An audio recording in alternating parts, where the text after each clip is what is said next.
আমরা করব না। আমাদের সেনাবাহিনী এবং ভারতবর্ষের সরকার, প্রধানমন্ত্রী যে সিদ্ধান্ত নেবেন, আমরা ভারতবাসী হিসেবে সবাই সেটার সাথে থাকবো, সমর্থন করব, দায়িত্ব পালন করব। এটা আলাদা করে বলার কাজ আমাদের নয়। আমরা পুরো দেশের সঙ্গে আছি। 140 কোটি জনগণ ইন্ডিয়ান আর্মি এবং প্যারামিলিটারি ফোর্সের সঙ্গে আমরা দাঁড়িয়েছি।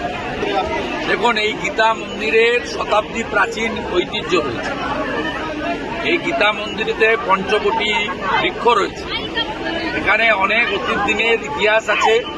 নন্দীগ্রামের ইতিহাস যারা লিখেছেন, সেই ইতিহাসের বইতে ছত্রে ছত্রে গীতা মন্দিরের কথা উল্লেখ আছে।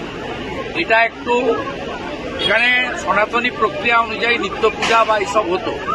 তো আমি 21 সালের পরে এসে এখানে জগদ্ধাত্রী পূজা হয়। আমি জগদ্ধাত্রী পূজায় এসে দেখলাম যে জানকীনাথ মন্দির সেজে উঠছে, রেয়াপাড়া সিদ্ধিনাথজিউর মন্দির সেজে উঠছে, সিংহবাহিনী মন্দির সেজে উঠছে, বিভিন্ন জায়গায় হরিপুর, দাউদপুর, ভয়েসপুর, গোকুলনগর নানা সনাতনী প্রতিষ্ঠান সেজে উঠছে। এমনকি পুরুষোত্তমপুরের মঠও বিরাট জায়গা জুড়ে বাগান, পুকুর, প্রার্থনা কক্ষ, ঠাকুরের ঘর সব সেজে উঠছে চারিদিকে। আমার সব জায়গায় যাওয়া আছে। নতুন নতুন অনেক মন্দির উঠছে।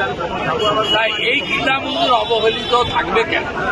এখানে কিছু গ্রামের বর্ষিয়ান মানুষ তারা ধরে রেখেছিলেন, কিন্তু এখন আপনারা জানেন যে সকলের আর্থিক সংকট আছে, দাতার সংখ্যা কম, এবং যে সামান্য দান পাওয়া যাবে তা দিয়ে কিছু হবে না। সেক্ষেত্রে আমি ঘোষণা করেছিলাম দুটো কাজ করব।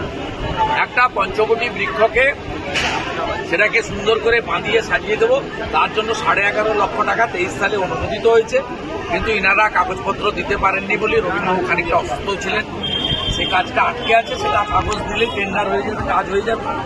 আর যেহেতু মন্দির বা মূর্তি সরকারি টাকায় করা যায় না, আমাদের সরকারি টাকা পারমিট করে না, সেই কারণে দীঘাতে কালচারাল সেন্টার হয়েছে, মন্দির হয় যেহেতু সরকারি টাকায়।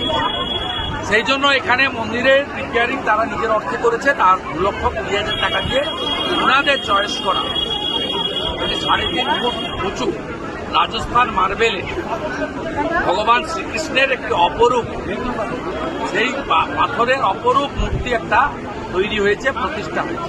আজকে একটি বিশেষ অনুষ্ঠান করে প্রায় সহস্রাধিক সনাতনীদের উপস্থিতিতে আমরা আরতি করে ঠাকুরকে সেখানে প্রতিষ্ঠা তাকে মানুষের কাছে প্রচারিত করলাম, সবাই আসে।